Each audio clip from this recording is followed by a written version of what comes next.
함께 나눌 말씀은 예레미야 44장 11절에서 19절 말씀입니다. 예레미야 44장 11절에서 19절 말씀 함께 나누도록 하겠습니다. 교독하도록 하겠습니다. 그러므로 만군의 여호와 이스라엘의 하나님께서 이와 같이 말씀하시니라. 보라, 내가 얼굴을 너희에게로 향하여 환난을 내리고 온 유다를 끊어버릴 것이며, 내가 또 애굽 땅에 머물러 살기로 고집하고 그리로 들어간 유다의 남은 자들을 처단하리니 그들이 다 멸망하여 애굽 땅에서 엎드러질 것이라. 그들이 칼과 기근에 망하되 낮은 자로부터 높은 자까지 칼과 기근에 죽어서 저주와 놀램과 조롱과 수치의 대상이 되리라. 내가 예루살렘을 벌한 것 같이 애굽 땅에 사는 자들을 칼과 기근과 전염병으로 벌하리니 애굽 땅에 들어가서 거기에 머물러 살려는 유다의 남은 자 중에 피하거나 살아남아 수원대로 돌아와서 살고자 하여 유다 땅에 돌아올 자가 없을 것이라. 도망친 자들 외에는 돌아올 자가 없으리라 하셨느니라. 그리하여 자기 아내들이 다른 신들에게 분향하는 줄을 아는 모든 남자와 곁에 섰던 모든 여인 곧 애굽 땅 바드로스에 사는 모든 백성의 큰 무리가 예레미야에게 대답하여 이르되, 내가 여호와의 이름으로 우리에게 하는 말을 우리가 듣지 아니하고 우리 입에서 낸 모든 말을 반드시 실행하여 우리가 본래 하던 것 곧 우리와 우리 선조와 우리 왕들과 우리 고관들이 유다 성읍들과 예루살렘 거리에서 하던 대로 하늘의 여왕에게 분향하고 그 앞에 전제를 드리리라. 그때에는 우리가 먹을 것이 풍부하며 복을 받고 재난을 당하지 아니하였더니, 우리가 하늘의 여왕에게 분향하고 그 앞에 전제 드리던 것을 패한 후부터는 모든 것이 궁핍하고 칼과 기근에 멸망을 당하였느니라 하며 함께 읽습니다. 여인들은 이르되, 우리가 하늘의 여왕에게 분향하고 그 앞에 전제를 드릴 때 어찌 우리 남편의 허락이 없이 그의 형상과 같은 과자를 만들어 놓고 전제를 드렸느니라 하는지라. 남유다가 멸망한 이유는 단 한 가지였습니다. 바로 하나님께 불순종했던 것, 그것이었습니다. 하나님께서는 나라가 망한 후에 애굽으로 도망간 유다 사람들을 향해 나라가 왜 멸망했는지, 그리고 멸망의 대가가 얼마나 가혹한 것인지를 교훈하십니다. 11절입니다. 그러므로 만군의 여호와가 이스라엘의 하나님께서 이와 같이 말씀하시니라.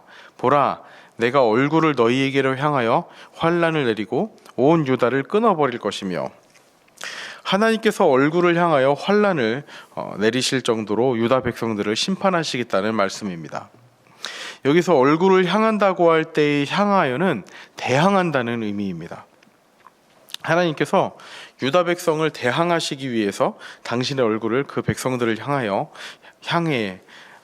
향하신다고 말씀하시는 겁니다. 민수기 6장 26절에 보면 이런 말씀이 있습니다. 여호와는 그 얼굴을 내게로 향하여 드사 평강 주시기를 원하노라. 민수기 6장의 이 마지막 부분은 축도로 사용되기도 하는 하나님의 놀라운 축복의 메시지입니다. 하나님의 백성을 향한 그 진정한 축복의 메시지가 하나님께서 우리를 향해 얼굴을 향하여 드신다고, 그렇게 축복하시겠다고 말씀을 하십니다. 그렇게 우리를 향하여 축복하시기 위해서 향하셨던 하나님의 얼굴을 이제는 백성들을 심판하시기 위해서 향하고 계십니다. 그만큼 하나님의 진노와 심판은 맹렬한 것입니다. 당시 유다 백성들은 우상 숭배를 고집하면서 하나님께서 보내신 예언자들을 무시했습니다. 그래서 심판을 받은 것입니다. 그런데 애굽으로 도망간 유다 사람들, 이제 바벨론에 의해서 멸망한 다음에 애굽으로 도망간 유다 사람들 역시 예외가 아니었습니다. 하나님께서는 그대로 그 자리에 남아있으라고 했지만 그것을 버리고 그 말씀을 무시하고 자신들이 보기에 좋은 길이었던 애굽으로 도망간 것입니다. 그들 또한 예외가 아니었던 것입니다. 그런 백성들을 향한 하나님의 메시지는 동일했습니다. 13절입니다. 내가 예루살렘을 벌한 것 같이 애굽 땅에 사는 자들을 칼과 기근과 전염병으로 벌하리니. 그들 앞에는 하나님의 심판이 기다리고 있었습니다. 그런데 애굽의 피난민들은 예레미야의 경고를 무시합니다. 16절에 이렇게 기록이 되어 있습니다. 내가 여호와의 이름으로 우리에게 하는 말을 우리가 듣지 아니하고, 예레미야가 하나님의 심판을 선언하자 애굽에 있는 유다 백성들은 일제히 너가 여호와의 이름으로 하는 말을 듣지 않겠다라고 합니다. 즉 하나님의 말씀을 듣지 않겠다는 것이죠. 그리고 그들은 노골적으로 예레미야에게 자기들의 하늘의 여왕을 섬기겠다고 말합니다. 17절 중간부터 보면 유다 성읍과 예루살렘 거리에서 하던 대로 하늘의 여왕에게 분향하고 그 앞에 전제를 드리리라. 그때에는, 즉 하늘의 여왕에게 분향했을 때는 우리가 먹을 것이 풍부하며 복을 받고 재난을 당하지 아니하였더니, 하늘의 여왕에게, 즉 우상에게 제사를 드렸다는 겁니다. 그런데 그때에는 먹을 것이 풍부했다고, 복을 받고 재난을 당하지 않았다고 얘기를 하는 거죠. 여기서 하늘의 여왕은 그 풍요와 다산, 쾌락을 준다는 이시타르라는 신입니다. 이 신을 섬기면 먹을 것이 풍부하고 재난을 당하지 않았는데, 이 신을 섬기던 이를 폐한 후부터는 모든 것이 궁핍해지고 예루살렘이 멸망당했다는 말도 안 되는 소리를 하고 있습니다.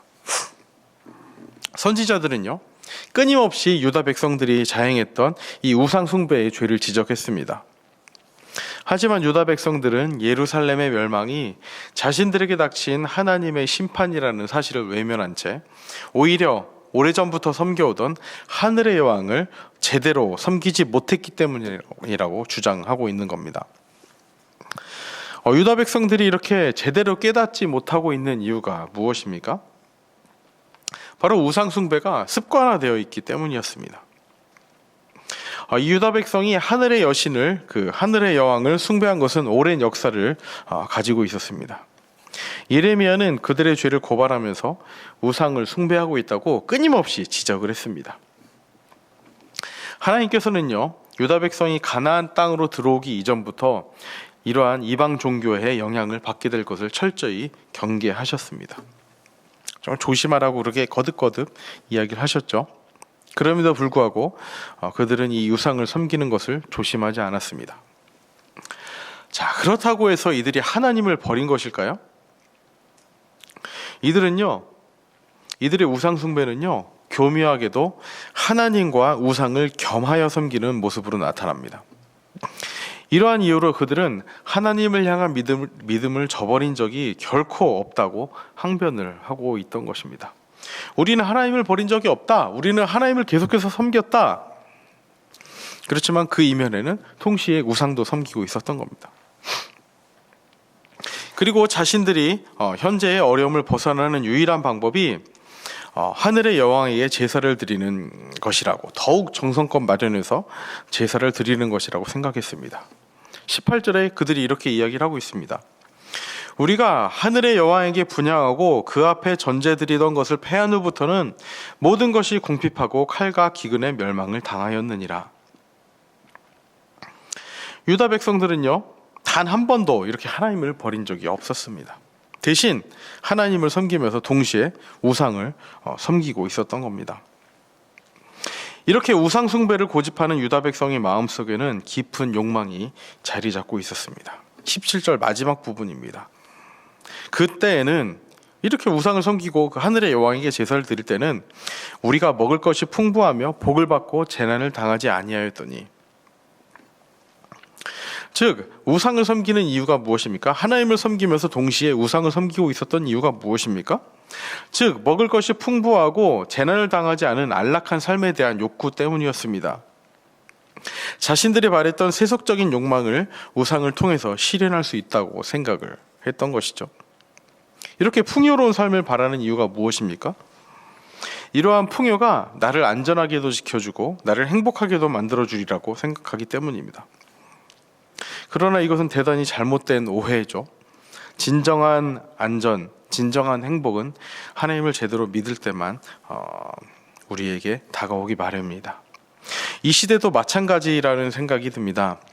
대놓고 이것이 신이다, 우상이다라고 그렇게 우리에게 대놓고 말하는 그런 우상은 없지만, 우리 안에도 하나님을 섬긴다고 하면서 동시에 더 많이 가지려는 것, 더 풍요로워지고 싶은 그런 욕망이 있기 마련입니다. 진정한 평안과 안전은 오직 하나님 안에 거할 때 누릴 수 있는 복입니다. 그래서 하나님의 말씀에 재물과 하나님을 절대로 겸하여 섬길 수 없다고 이야기를 하고 있습니다. 사람들은요, 물질적인 풍요를 통해서 삶의 안정과 즐거움을 찾으려고 합니다. 그래서 많은 사람들이 풍요한 삶을 위해서 수고하며 살아가고 있습니다.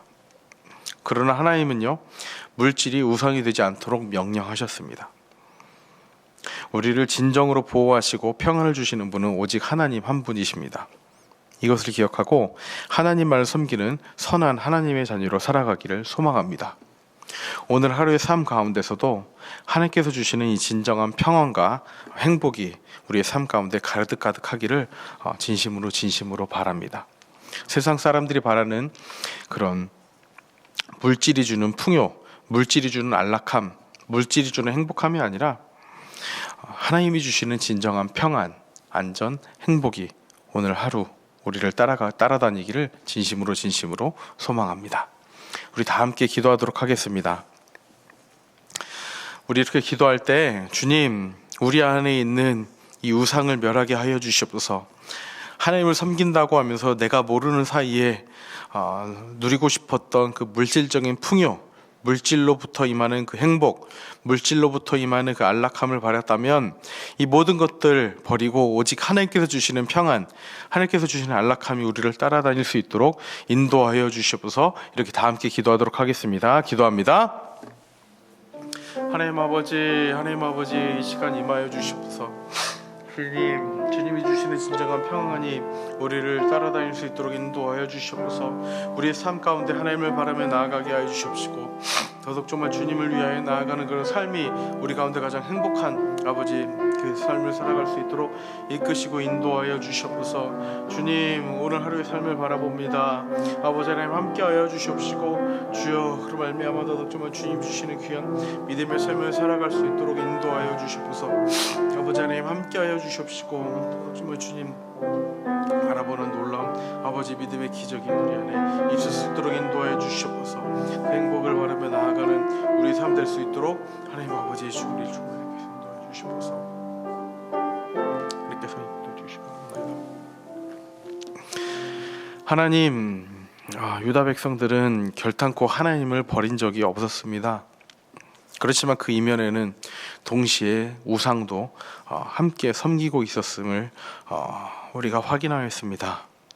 하나님, 우리의 모습을 되돌아봅니다. 하나님을 섬긴다고 하면서 유다 백성들처럼 하나님 이외의 것들, 특별히 우리에게 풍요를 가져다주고 우리의 삶을 안락하게 가져다주는 그런 유혹에 매일매일 넘어가 그것을 위해 살아가고 있진 않은지 우리를 되돌아보기 원합니다. 하나님, 이렇게 하나님을 섬긴다고 하면서 동시에 우상을 섬겼던 유다 백성들을 향해 하나님께서는 그 얼굴을 대항하여서 진노를 내리겠다고 말씀하십니다. 하나님께서 주시는 이 경고의 말씀이 바로 나에게 주시는 하나님의 말씀을 잊지 않고 살아갈 수 있도록 인도하여 주시옵소서. 진정한 평안, 진정한 행복, 진정한 안락함은 하나님을 온전히 신뢰할 때 오는 것임을 우리가 잊지 않고 살아가게 하여 주시고, 그것을 명확하게 붙드는, 그리하여 우상을 파괴하고 버리는 우리 모두의 삶 될 수 있도록 인도하여 주시옵소서. 오직 하나님의 평안만이 우리를 향하여 나아갈수록 하나님의 평안만이 우리에게 진정한 안식을 줌을 잊지 않고 살아갈 수 있도록 인도하여 주시옵소서. 감사드리며 예수님의 이름으로 기도합니다. 아멘.